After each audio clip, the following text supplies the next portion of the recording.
Tingnan mo ang litrato mo nung 1 taon ka pa lang. Akala mo mas batang ikaw lang yan na nakalimutan mo ang mga unang taon. Pero ayon sa biyolohiya, hindi ganon.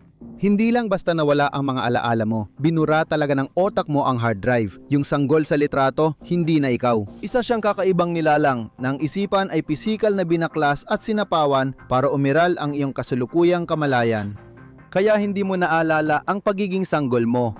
Kabanata 1 ang estranghero sa album. Marahil narinig mo na ang alamat na napapalitan ng katawan ng tao tuwing 7 taon. Pero gaya ng karamihan sa paulit-ulit na pop science online, kalahati lang ito ng totoo. Habang ang mga selula tulad ng sa balat at bituka mo na siyang madalas na na-expose sa matinding sikat ng araw at malalakas na asido ay napapalitan kada ilang linggo, marami ka pa ring mga selula mula pagkabata na mananatili hanggang sa mamatay ka. Halimbawa, 40% lang ng selula sa puso mo ang napapalitan sa buong buhay. Ang iba habang buhay na nariyan. Ngunit ang mga alaala mo hindi singtibay ng mga iyon. Hindi mo maalala na ikaw ang sanggol sa litrato, pero nakakatakot na kapag nakita mo ito, parang naalala mo. Sa prosesong tinatawag ng siyentipiko na infantile o childhood amnesia, isang komplikadong proseso ang naglilinis ng isipan. Sa halip, may puwang na madaling maimpluwensyahan ng impormasyong natutunan mo ngayon. Ang totoo, ang sanggol na ikaw sa album ay lubos na iba sa ikaw ngayon. Sobrang iba na kahit ipakita sa iyo ang litrato ng ibang sanggol, maaari kang maniwala na ikaw yon. Unti-unti, ang mga lumang alaala ay tinatapon na lang at pinapalitan ng bago. Kailan ka titigil na maging dating ikaw? Napakagulo ng tanong na yan, kaya may dalawang modelo ang mga pilosopo para dito, ang barko ni Theseus at ang Sorites Paradox. Kung ilang dekada mong pinapalitan lahat ng parte ng barko hanggang walang natira, mapapatanong ka, pareho pa rin ba ito ng barko? Sa pangalawa, kailangan mong pag-isipan ang isang bunton ng buhangin. Ilang butil ng buhangin ang kailangan mong alisin bago ito hindi na maituring na bunton. Sa kaso natin, ilang alaala ng sanggol ang dapat mawala bago mawala rin ng sanggol. Totoo ka pa rin ba? Ikaw pa rin ba ang dati mong sarili? Sa siyentipikong paraan, ikaw ba ang pangalawang naninirahan na naghihintay habang nabubuo ang otak ng sanggol handang lumipat? Kabanata 2, ang ilusyon ng hardware. Unang dapat mong maintindihan, hindi dahil mahina ang hardware na masanggol, kabaliktaran pa nga. Ang utak ng sanggol ay parang high-performance na Ferrari, samantalang ang utak ng karamihan sa atin sa gitnang edad ay parang sira-sirang Honda Civic. Bilang isang adulto, 2% lang ng kabuuang bigat ng katawan mo ang otak mo. Bago ka ipanganak, higit 10 beses pa roon, 25% bago ka ipanganak. At kahit pagkatapos ipanganak, ang otak ay bumubuo pa rin ng kahangahangang 10% ng bigat ng katawan ng sanggol. Sa unang 3 buwan ng buhay mo, lalaki ang utak mo ng 1% bawat araw sa walang kapantay na bilis ng pag-unlad.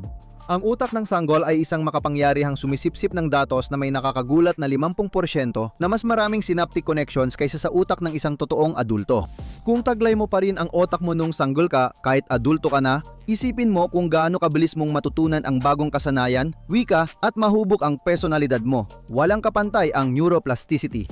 Mahigit 1 milyong neural connections kada segundo ang nabubuo sa utak ng sanggol na nangangailangan ng mataas na metabolic na gastos.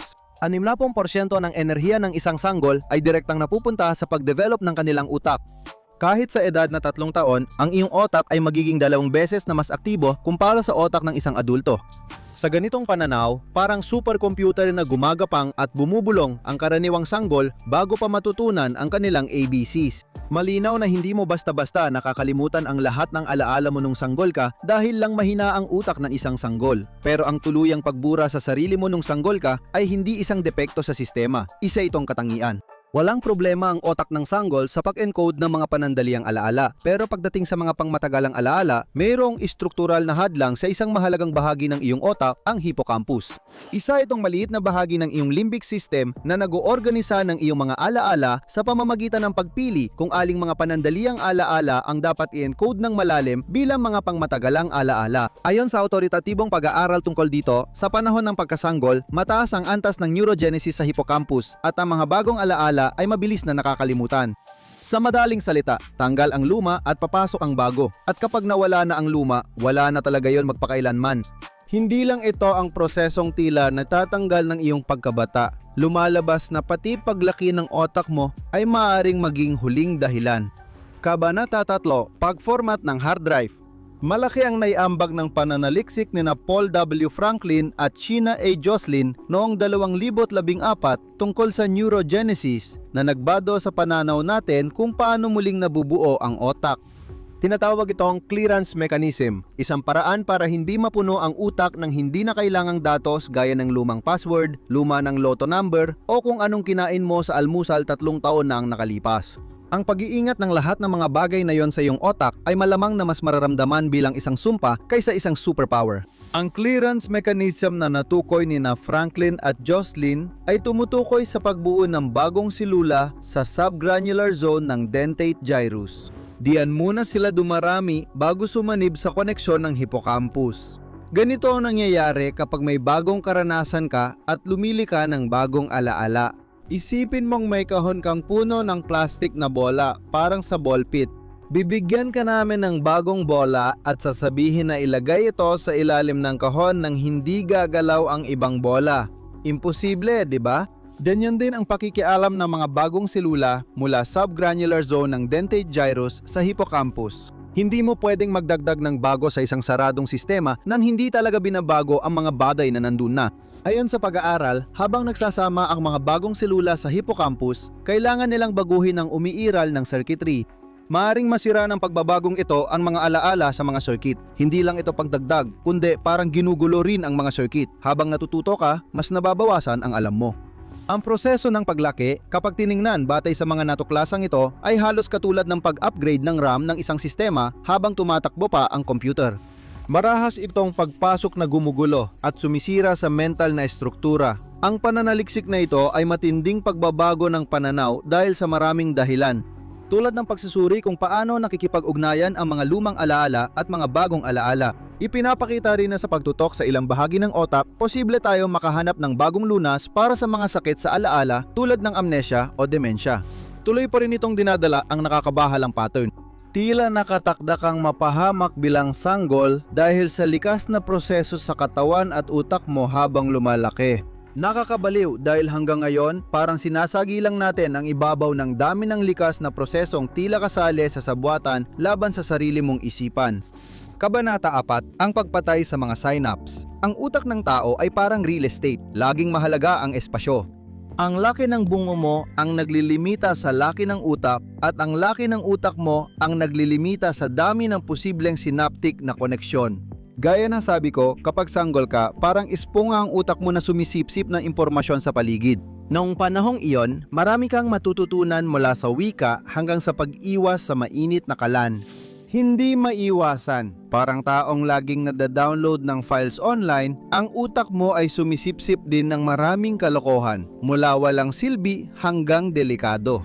At iyan ang dahilan kung bakit kapag ang isang tao ay nagsisimula ng magdadalaga o magbinata, ang kanilang isipan at mga alaala ay dumadaan sa isang marahas na proseso ng pag-aalis na tinatawag na synaptic pruning, na sa aktwal ay nangangahulugan ng matinding paglipol ng napakaraming alaala. Kung pinapanood mo ito at nasa pagitan ng 2 at 30 ang edad mo, nangyayari ito sa iyo ngayon. Nasa gitna ka ng pagbabago mula sa dati mong sarili patungo sa kung sino ka magiging. Ang pagtanggal ng ilang synapse ay nakadepende rin sa bawat tao. Isipin mo ito bilang prinsipyo ng gamitin o mawala, kung saan ang mga synaptic connection na madalas mong ginagamit tulad ng alaala na madalas mong makita, pinupuntahang lugar at kasanayang laging nagagamit ay lumalakas. Ang hindi nagagamit na koneksyon ay humihina at namamatay. Ang synaptic pruning ay nagdudulot ng mas mataas na konsentrasyon, malinaw na alaala at mas mahusay na pagproseso ng pandama. Pero para sa dating nanirahan sa katawan mo, ito ay parang katuparan ng Armageddon. Nabot mo ang pinakamaraming synapses sa edad na 3 at mula noon hanggang 10 taon, halos 50% ng mga ito ang nawawala. Parang lungsod na sinira ang kalahati ng kalsada at tulay para lumiit ang siksikan sa natitirang daan. Ang mahirap dito, di mo talaga malalaman kung ano ang tunay na nawala sa'yo. Pero kahit na malampasan mo ang hadlang sa otak, para maintindihan lahat ng ito, may isa pang nakasarang pinto sa likod nito. At ito ay purong psikolohikal. Kabanata 5, ang salamin at multo. Kailan mo nga ba unang inisip ang sarili mo bilang ikaw? Parang ganyang tanong yung tinatanong ng mga tao sa party bandang 2:00 na madaling araw matapos ang ilang tagay. Pero sa totoo lang, ito ay isang tanong na matagal lang pinag-isipan ng malalim ng mga psychologist. Nakaimbento pa nga sila ng isang matalinong pagsusuri para dito, ang MSR o Mirror Self-Recognition Test. Noong 1970 na isip ni psychologist Gordon Gallup Jr. na maaring sukatin ang self-awareness ng tao o hayop batay sa kakayahan nilang makilala ang sarili sa kanilang refleksyon. Ang bersyon para sa sanggol ay tinatawag na Rouge Test, gamit ang rouge makeup para maglagay ng tuldok sa balat ng bata na di nila nakikita, kadalasan sa no. Kapag nakita ng sanggol ang pulang tuldok sa refleksyon at inabot agad ang sariling no imbes ng salamin, malakas itong palatandaan ng pagkilala sa sarili. Pero heto ang nakakaintrigang bahagi. Sa unang taon ng buhay, halos lahat ng sanggol ay hindi pumapasa sa mirror test.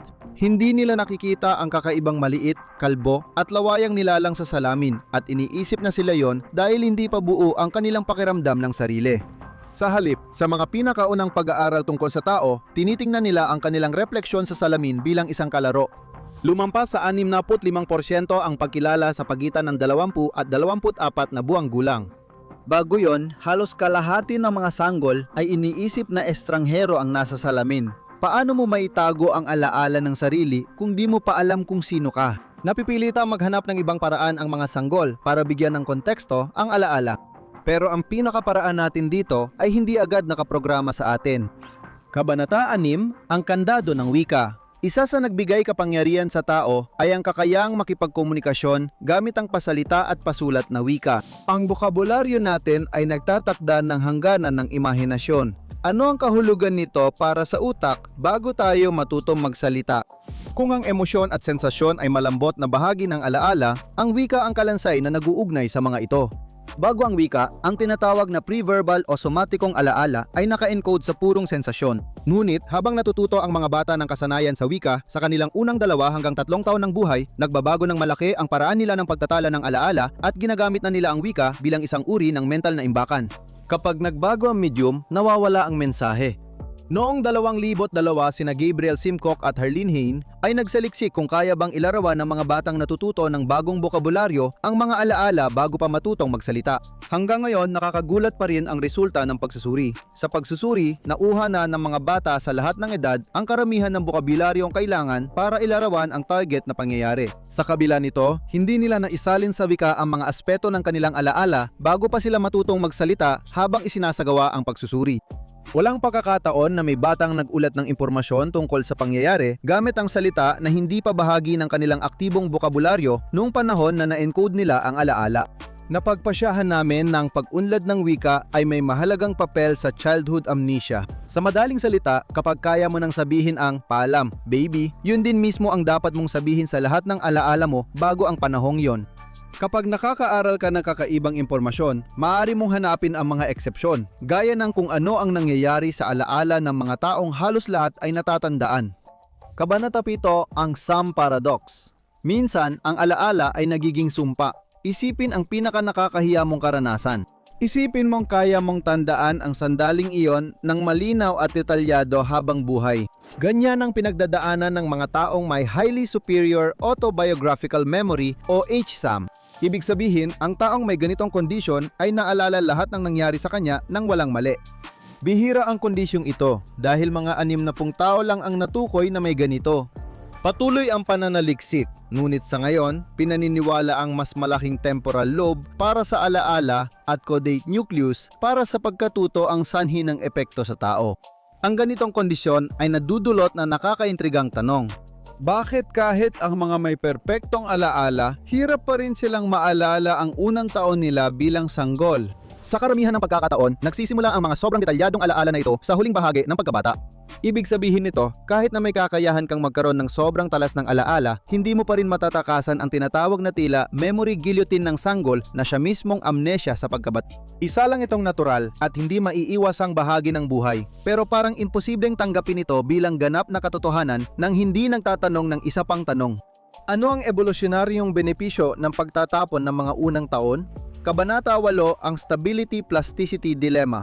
Malinaw na ang utak bilang isang organo ay laging nagbabago, umuunlad at umaangkop sa panahon ng buhay na pinaglilingkuran nito. At habang umuusad ang iyong buhay, sa madaling salita, kailangan mo ng ibang uri ng utak. Sa iyong mga unang taon, walang mas mahalaga kaysa sa neuroplasticity. Ang iyong isipan ay parang malambot at basang bola ng luwad, at araw-araw, ang impormasyong pumapasok dito ay nagsisimulang humubog dito. Habang lumalaki ka, mas nakakaroon ka ng malinaw na direksyon sa iyong buhay at ang iyong mga karanasan ang humuhubog sa luwad na yon tungo sa isang tiyak na anyo.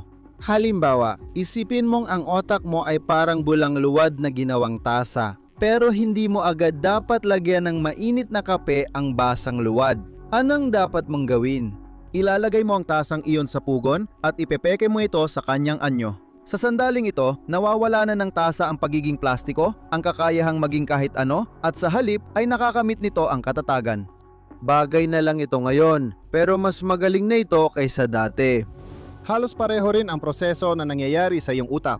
Nawawala ang pagkakataon nitong umiral sa mundo ng posibilidad, ngunit kapalit ay nagiging mahalagang bahagi siya ng pandaigdigang komunidad ng mga sosyal na nilalang. Kapag lubusan mo nang natutunan ang paglalakad at pagsasalita, kailangan ng iyong otak na itapon ang mga manual ng paglalakad at pagsasalita para magkaroon ng puwang para sa mas komplikadong pangangailangan ng pag-iral. Pero kahit na nabura na ang lahat ng ito, hindi ibig sabihin na wala na natitirang bakas sa malabong mundo ng iyong isip bilang isang adulto. Kabanata Siyam, ang multo sa makina. Sa dami ng prosesong nangyayari sa utak, kakaunti lang dito ang may malay. Marami ang otomatikong nangyayari sa background kasama ang mga natutunang kasanayan tulad ng paglalakad at pagsasalita. Ang mga ito ay procedural memories, kabilang sa mas malaking subcategory ng implicit memories. Ito ang buhay na pamana ng dating nakatira sa otak mo. Mga kilos at reaksyon na galing sa sarili mong kasaysayan na ginagawa mo nang di mo alam kung bakit. Kinakabahan ka sa mga aso kahit walang malinaw na dahilan. Siguro dahil may German Shepherd na tumahol sa iyo nung sanggol ka pa. Lumaki kang may positibong damdamin sa iyong ina kahit hindi mo pa siya lubos kilala dahil sa ugnayan ninyo bago ka pa isinilang. May usok pa pero matagal nang patay ang apoy. Ang tanong, saan napunta ang lahat? Kabanata 10 ang bagong nangungupahan. Sa huli, pinapatunayan nito ang nakakatakot na katotohanang nabanggit sa simula ng video. Ikaw, na ibig sabihin ay ang kumpol ng pabago-bagong alaala at nagliliyab ng mga synapse na sama-samang nagpapasya na ikaw ay palaging sa isang banda, ikaw na nga.